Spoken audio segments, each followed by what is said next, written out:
কি করে হয় আমার কথা অমান্য করার? আপা লোকটার কোনো দোষ ছিল না। এরকম একজন নিরপরাধ নির্দোষ লোকরে আপনি ভাবে মারতে পারেন?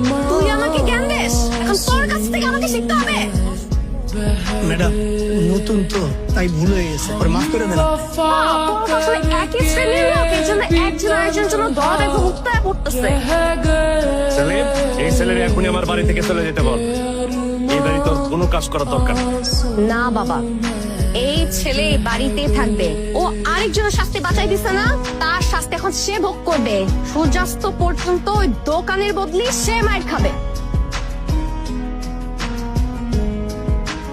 আপনাকে ওরা এত মারলো, আপনি সব মুখ বুঝে সহ্য করলেন, কিচ্ছু বললেন না?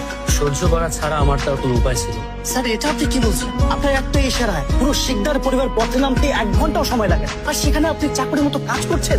এত কিছু মেনে নিচ্ছেন কিভাবে? আমার এত টাকা, এত ক্ষমতা, এত সম্পদ, কোনো কিছুর কোনো মূল্য নেই যদি আমি আমার মায়ের ভালোবাসা না। কিন্তু আপনার মা বড় লোক, টাকা পয়সাওয়ালা মানুষকে পছন্দ করে না, তাহলে আপনার মায়ের সামনে নিজের পরিচয়টা কিভাবে দিবেন?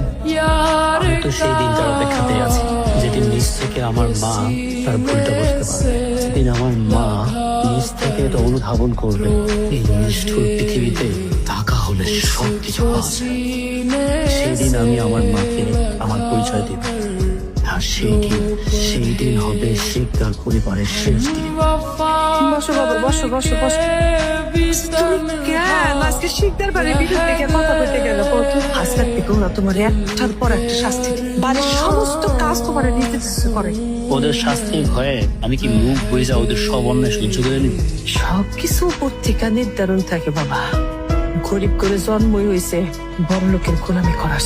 তুমি যতই চেষ্টা করো বিধাতার নিয়ম পরিবর্তন করতে পারবে না।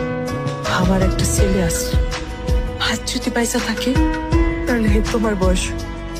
আপনার কি ইচ্ছা হয় না আপনার ছেলেটারে একবার একটা নজর দেখতে?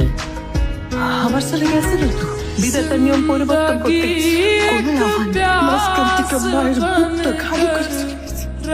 আপনার ছেলে যদি কোনোদিন আপনার সামনে এসে দাঁড়ায়, কি পারবেন তারে কল করে দিতে? আপনার ইচ্ছা করবো না ওরে একটা বার বুকের মধ্যে জড়ায় ধরতে? নিজের স্বামীরে হারাইয়া একমাত্র পোলারে বুকে সম্বল করে পয়সা থাকতে চাইছিলাম। আল্লাহ সেটা সহ্য হয় না, সেটাও কেড়ে দিই। সে ছেলে বিধবা মারে রেখা টাকার নেশায় খরচ করতে পারে, সেই ছেলে আমার কাছে মৃত। তুমি আমার মা ডাকছো না, আজ থেকে তুমি আমার সব। আমি তোমার মা।